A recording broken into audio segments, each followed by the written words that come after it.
प्रिय विद्यार्थियों, advance strategies इन NGO management. गैर सरकारी संगठनों के प्रबंधन में प्रयुक्त की जाने वाली जो रणनीतियां हैं उनके ऊपर हम आज चर्चा करेंगे। और इस चर्चा में बेसिक लेसन जो मूल पाठ है आज उसके ऊपर हमारी चर्चा जारी रहेगी। आज इस व्याख्यान में हम कुछ मूलभूत प्रश्नों का उत्तर देने की कोशिश करेंगे कि एनजीओ क्या है और इसकी क्यों आवश्यकता है। एक एनजीओ का पंजीकरण किस तरह से होता है, पंजीकरण की प्रक्रिया क्या है, कौन है जो गैर सरकारी संगठन को पंजीकृत करता है, अगर पंजीकृत होता है तो क्या उसका कोई प्रमाण पत्र भी मिलता है, उसके क्या फायदे हैं, और क्या हम जब एक गैर सरकारी संगठन बनाते हैं, संस्था बनाते हैं, तो क्या उस पे सरकार कुछ कर छूट देती है, टैक्स एग्जेम्पशन मिलता है। इन चीज़ों की हम आज चर्चा करेंगे। आपको पता होगा कि एनजीओ शब्द 1960 के दशक में आया। नॉन गवर्नमेंटल ऑर्गेनाइजेशन, उसका संक्षिप्त है एनजीओ। नॉन गवर्नमेंटल ऑर्गेनाइजेशन का अर्थ है कि जो सरकारी संगठन नहीं है, यानी गैर सरकारी, जिसे सरकार ने नहीं बनाया। अगर सरकार ने नहीं बनाया तो कौन बनाएगा? तो लोग बनाएंगे, नागरिक बनाएंगे। तो नागरिकों के द्वारा बनाए गए संगठन पूर्ण रूप से स्वतंत्र, और ऐसे संगठन को हम बोलते हैं गैर सरकारी संगठन।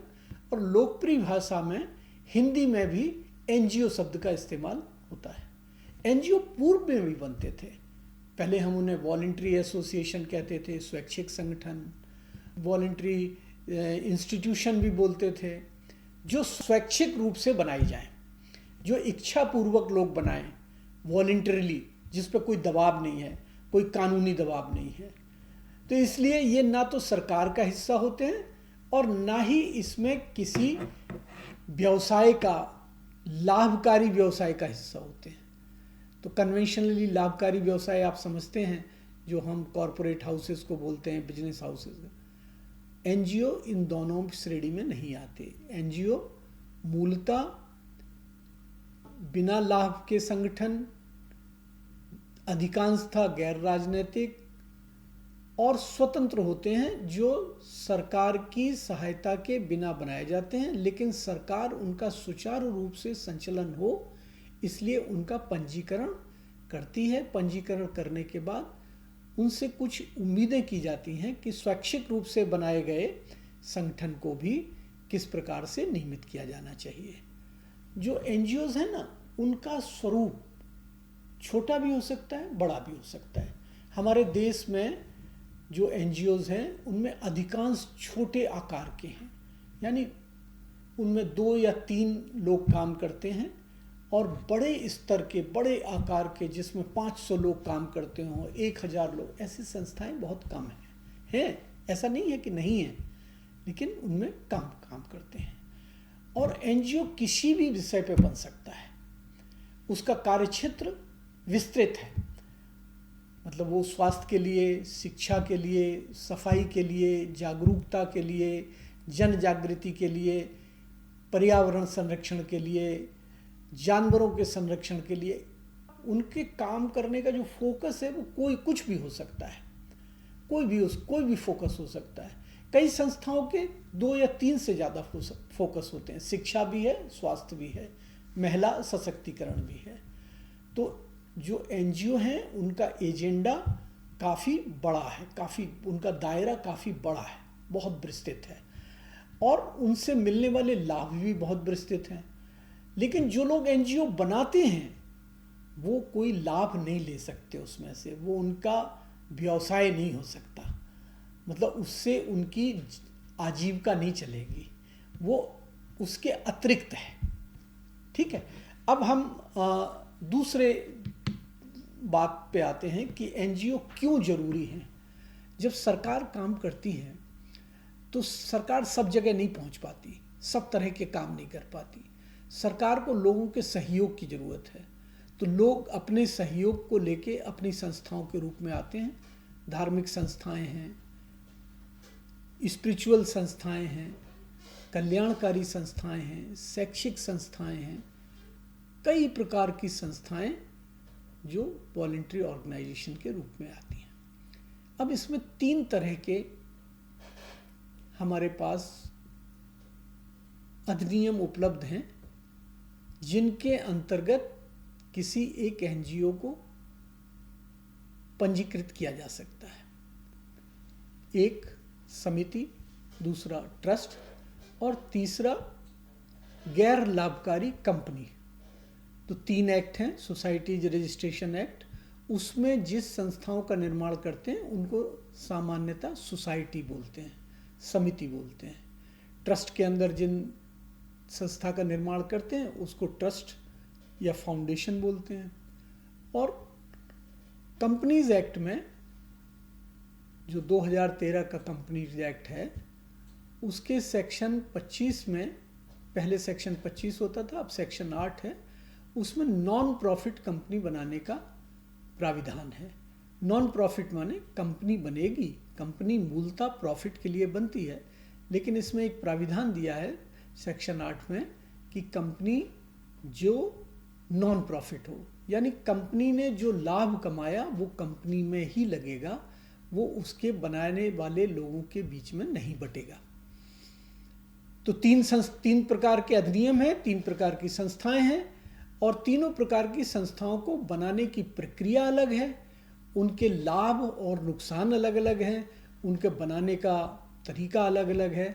तो उस पर आने से पहले मैं आपको ये बताना चाहूँगा कि सोसाइटीज रजिस्ट्रेशन एक्ट में जिस समिति का निर्माण होता है उसको बनाने के लिए 7 सदस्यों की ज़रूरत होती है।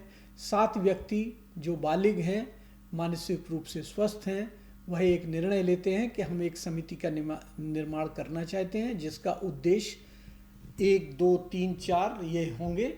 उन उद्देश्यों के साथ वो एक संकल्प पत्र भरते हैं और फिर उसे सोसाइटीज रजिस्ट्रेशन एक्ट में हर राज्य में एक रजिस्ट्रार सोसाइटीज़ होता है, और रजिस्ट्रार सोसाइटी के प्रतिनिधि के रूप में हर जिले में या तो असिस्टेंट रजिस्ट्रार या सब रजिस्ट्रार सोसाइटीज़ होते हैं। उनके पास आवेदन देने के बाद समिति का निर्माण हो सकता है। ठीक उसी तरह से जो इंडियन ट्रस्ट एक्ट है वो भी बहुत पुराना है, 1882 का है। उसमें 2 या 2 से अधिक व्यक्ति मिलके एक चैरिटेबल ट्रस्ट का निर्माण कर सकते हैं, और उस ट्रस्ट का निर्माण का जो पर्पज़ है वो लाभार्थियों के लिए उस ट्रस्ट के माध्यम से लाभ पहुंचाने का कार्यक्रम करने का। इसमें 2 या 2 से अधिक व्यक्ति की आवश्यकता होती है, और ट्रस्ट जो है वो सब रजिस्ट्रार के पास रजिस्टर्ड होती है। जैसे कुछ राज्यों में एसडीएम को ये पावर है कि एसडीएम के यहाँ आप जाके एक ट्रस्ट डीड दे सकते हैं। ट्रस्ट डीड का निर्माण करना होता है, और उसमें एक मुश्त राशि का निर्माण करना होता है कि इस धरोहर को, इस ट्रस्ट के 20,000 से 50,000 से 2 लाख से जो भी, उससे हम इसको निर्माण करते हैं, और उसके बाद वो ट्रस्ट एसडीएम के यहाँ रजिस्टर्ड होती है। तो ट्रस्ट एक्ट में बनता है। और कंपनीज एक्ट में कंपनी बनाने का जो प्रक्रिया है उसी प्रक्रिया के तहत एक या एक से अधिक व्यक्ति मिलके कंपनी बना सकते हैं। 2 व्यक्तियों का होना जरूरी है, कंपनी बन जाएगी। कंपनी का जो रजिस्ट्रेशन है उसको, उसकी अथॉरिटी रजिस्ट्रार ऑफ कंपनीज के पास है, और उसमें हमें अपने सोर्स बताने होंगे कि हमारे पास पैसा कहाँ से आएगा। और वो नॉन प्रॉफिट कैरेक्टर है तो पहले कंपनी बनती है, उसके बाद एक नॉन प्रॉफिट कैरेक्टर के लिए एप्लीकेशन मूव होती है। उस एप्लीकेशन को मूव करने के बाद आपको नॉन प्रॉफिट कंपनी का सर्टिफिकेशन मिल जाता है, और नॉन प्रॉफिट कंपनी को चलाने के लिए स्ट्रेटेजिक बोर्ड ऑफ डायरेक्टर्स होते हैं, राइट। तो अभी मैं आपको पहले मुख्य बिंदु बताता हूँ जिसमें एक सोसाइटी का निर्माण हो सकता है, क्या क्या उसके लिए करना होता है। पहले एक आवेदन पत्र प्रिपेयर करना होता है, 7 व्यक्तियों, उनके नाम, उनका पता, उनका व्यवसाय का उल्लेख होना चाहिए। एक संकल्प होना चाहिए कि मैं इस संस्था के नाम से एक सोसाइटी रजिस्टर करना चाहता हूँ। उसका एक रजिस्टर्ड ऑफिस होगा। सामान्यतः संस्था का नाम वह ना हो जो ऑलरेडी उपलब्ध हो या ऑलरेडी प्रचलन में हो। अगर मान लीजिए प्रयास नाम से किसी संस्था का है तो फिर आप प्रयास नाम से रजिस्टर कराएंगे उसी शहर में तो दिक्कत हो सकती है, उसको मना कर सकता है रजिस्ट्रार। फिर उस पूरे के लिए हमें एक मेमोरेंडम ऑफ एसोसिएशन बनाना होता है। मेमोरेंडम ऑफ एसोसिएशन का मतलब होता है कि संस्था किस प्रकार से गवर्न होगी। आप याद रखिएगा, समिति के लिए जब समिति बनाते हैं, सोसाइटी बनाते हैं, तो इसका जो पूरा स्ट्रक्चर है वो प्रजातांत्रिक है, डेमोक्रेटिक है। इसका मतलब इस संस्था में कोई भी व्यक्ति मेंबर बन सकता है। तो आपको यह भी लिखना होगा कि मेंबरशिप की शर्तें क्या हैं, किस व्यक्ति को मेंबरशिप मिल सकती है, उसका उल्लेख करना होगा। किसी भी व्यक्ति को मेंबरशिप मना नहीं की जा सकती जब तक उसके उचित कारण ना हो।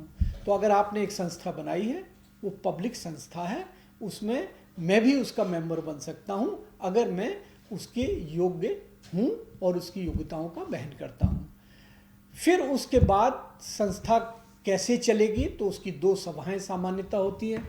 एक जनरल असेंबली जिसको हम लोग जनरल बॉडी बोलते हैं, कहीं कहीं पे जनरल काउंसिल भी बोलते हैं, और जनरल काउंसिल में सभी सदस्य उसके मेंबर होते हैं। उनको वोटिंग करने का अधिकार होता है और उसके चुनाव के माध्यम से, इलेक्शन के माध्यम से एक कार्य समिति चयनित की जाती है, जैसे एग्जीक्यूटिव काउंसिल बोलते हैं। वो एग्जीक्यूटिव काउंसिल 7 व्यक्तियों की भी हो सकती है, 11 की भी हो सकती है, और अगर संस्था बहुत बड़ी है तो उससे भी बड़ी हो सकती है।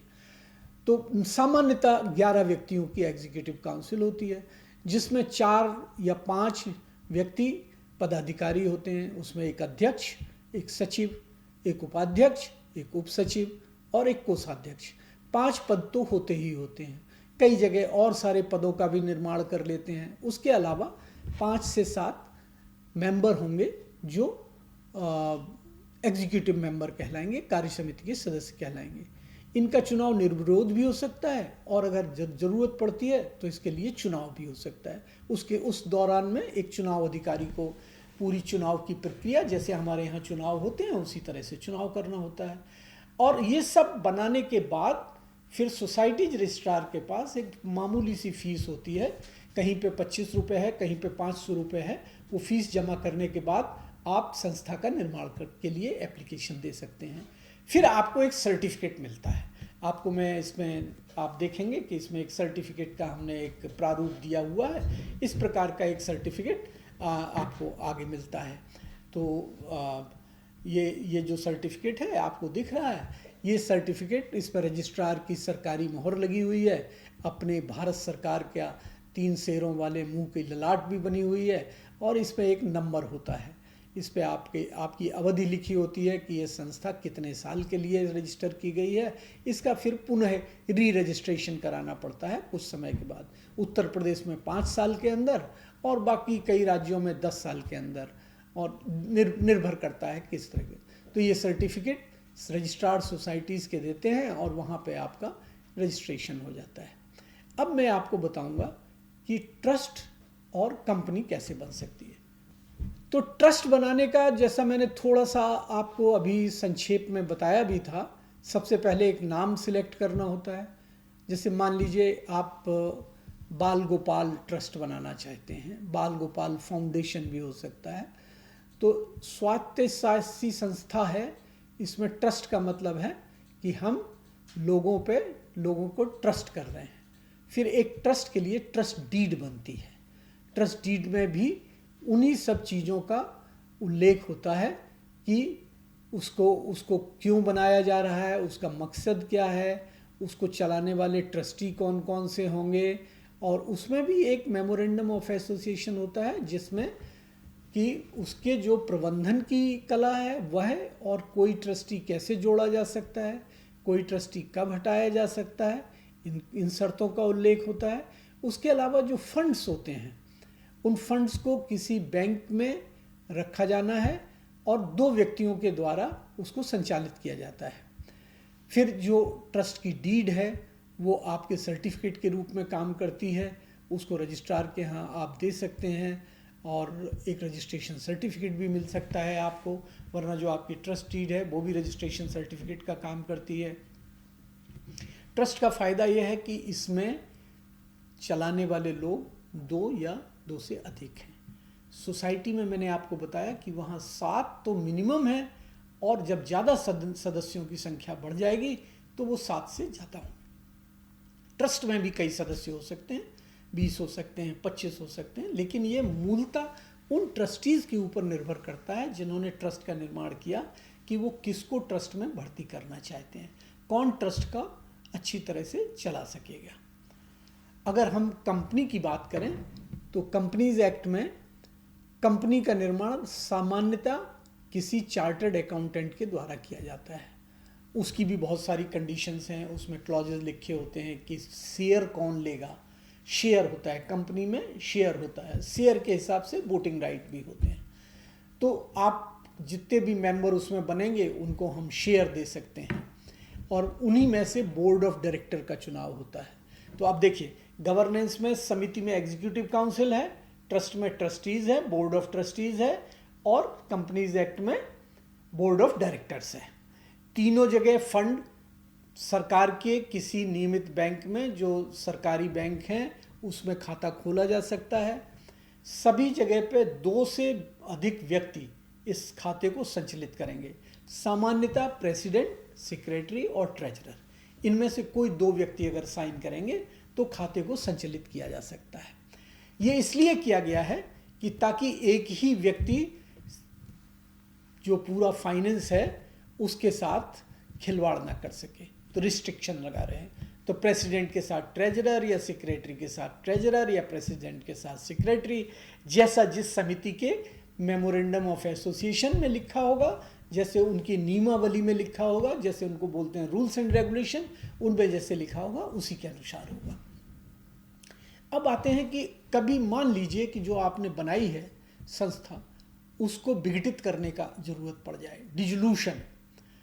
तो तीनों केस में डिसोल्यूशन की प्रक्रिया भी दी हुई है, वो सामान्य प्रक्रिया से थोड़ी सी विपरीत होती है। जैसे सोसाइटी को डिसॉल्व करना है तो उसके जो सभी एसेट्स हैं, जो उसके पास सभी एसेट्स इकट्ठे किए हैं, उनको कहाँ ले जाएंगे। तो कई बार ऐसा होता है कि हम उस सोसाइटी से मिलते जुलते उद्देश्यों की सोसाइटी में दान कर देते हैं, ट्रांसफ़र कर देते हैं। अकाउंट बंद करने के बाद सारा पैसा हम दूसरी संस्था को दे सकते हैं। ऐसा भी हो सकता है कि हम किसी स्टेज पे जब हम समिति का डिसोल्यूशन कर रहे हैं तो उसके लिए भी जनरल बॉडी से, एग्जीक्यूटिव काउंसिल से नहीं, जनरल बॉडी के 2/3 मेंबर्स का मत होना चाहिए कि इस संस्था की अब आवश्यकता नहीं रही है, इस संस्था के उद्देश्य पूरे हो गए हैं, इसको डिसॉल्व कर देना चाहिए।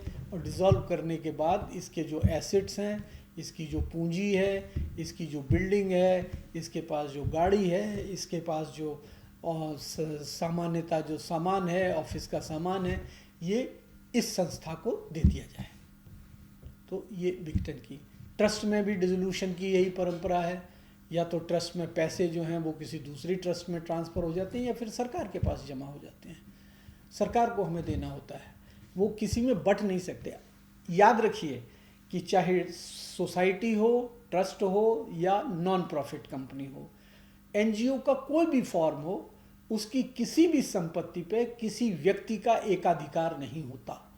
यह संपत्ति उस संस्था की है तो संस्था किसी दूसरी संस्था को दे सकती है, लेकिन उसको बंटवारा नहीं किया जा सकता मेंबर्स में। ठीक है, आपने ऐसी बहुत सारी भ्रामक समाचार सुने होंगे कि किसी ने अपना एनजीओ किसी को दान में दे दिया या दहेज में दे दिया। यह सब संभव नहीं है, ये एक लीगल प्रक्रिया है, लीगल प्रक्रिया के तहत ये बनते हैं। चलिए अब हम निष्कर्ष पे जाते हैं। हमारा निष्कर्ष ये है कि एनजीओ बहुत ही आवश्यक हैं, बहुत ही ज़रूरी हैं, हमें उनको ध्यान में रखना होगा, हमको उनके निर्माण का नियम पता होना चाहिए, उनका पर्पज पता होना चाहिए, और उसके साथ ही साथ उसका जो गवर्नेंस है, जो उसको मैनेजमेंट है, उसके अलग अलग स्वरूप हैं, उनके बारे में जानकारी होनी चाहिए। रजिस्ट्रेशन सरकार से होता है, सरकार का माध्यम उसको ऑपरेट करना है, ना कि कंट्रोल करना है। तो मुझे लगता है कि ये बहुत सारी, अब लगे हाथ आपको 2-3 चीज़ें बता दूं। एक होता है टैक्स एग्जेम्पशन। एनजीओ को टैक्स एग्जेम्पशन मिलते हैं और उसके लिए इनकम टैक्स विभाग से एक 80G, सेक्शन 80G में एक सर्टिफिकेट होता है, वो प्राप्त करना होता है। सेक्शन 12A 12B भी प्राप्त करना होता है, और उसके तहत इनकम टैक्स एक्ट में इस संस्था को छूट मिलती है।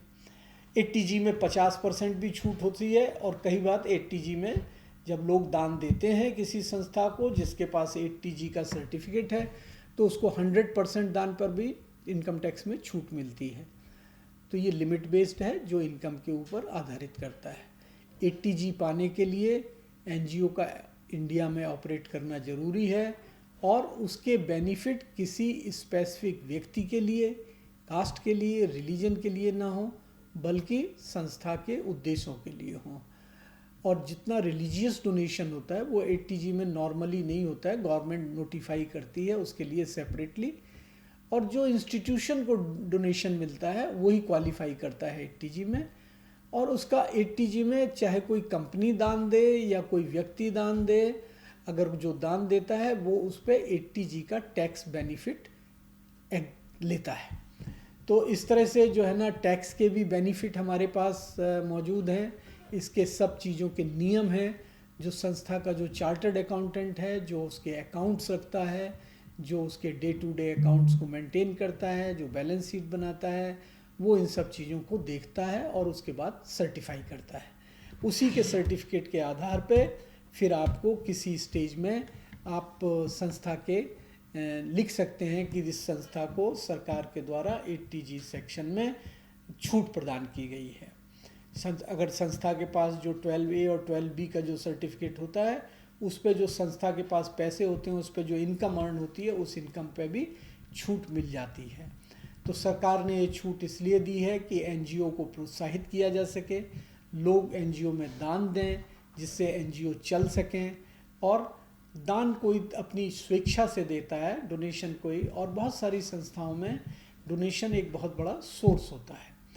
तो टैक्स एग्जेम्पशन लेने के लिए एक पूरी प्रक्रिया है, जिसके लिए आपके पास कुछ आवश्यक दस्तावेज होना चाहिए आपका, जिसमें टैक्स रजिस्ट्रेशन सर्टिफिकेट है। अभी प्लानिंग कमीशन ने, योजना आयोग ने एक नए रजिस्ट्रेशन का प्रचलन किया है, उसको बोलते हैं दर्पण। दर्पण का एक पोर्टल है, उस पोर्टल पे जाके आप अपनी संस्था के सभी डिटेल्स उसमें डालेंगे, जिसमें आपके नाम है, रजिस्टर्ड ऑफिस है, आपके पदाधिकारियों का नाम है, उनका व्यवसाय है, उनके नंबर हैं, ईमेल है, इस तरह की जानकारी है। जब वो सारी जानकारी उस पर चढ़ जाएगी तो दर्पण पोर्टल से आपको एक रजिस्ट्रेशन नंबर मिलता है।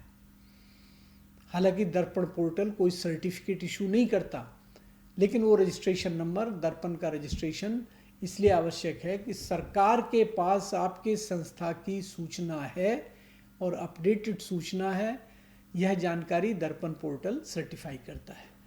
तो जो लोग एनजीओ चलाना चाहते हैं उनको ये ध्यान में रखना चाहिए कि अब एनजीओ चलाना एक पूर्णकालीन कार्य है, और उसमें कई विधिक प्रक्रियाएं हैं जिनका पालन किया जाना आवश्यक है। तो मित्रों, आपका उद्देश्य, आपका मन अच्छा है, आपका उद्देश्य अच्छा है, आप अच्छा सोचते हैं, आप लोगों के लिए काम करना चाहते हैं, आपका स्वागत है। लेकिन जब आप कुछ काम करते हैं तो आपकी कुछ अकाउंटेबिलिटी है, आपकी कुछ जिम्मेदारियां हैं, और उन जिम्मेदारियों के तहत सरकार आपसे जो सूचना मांगती है वो आपको देना जरूरी है। आज बस इतना ही। धन्यवाद।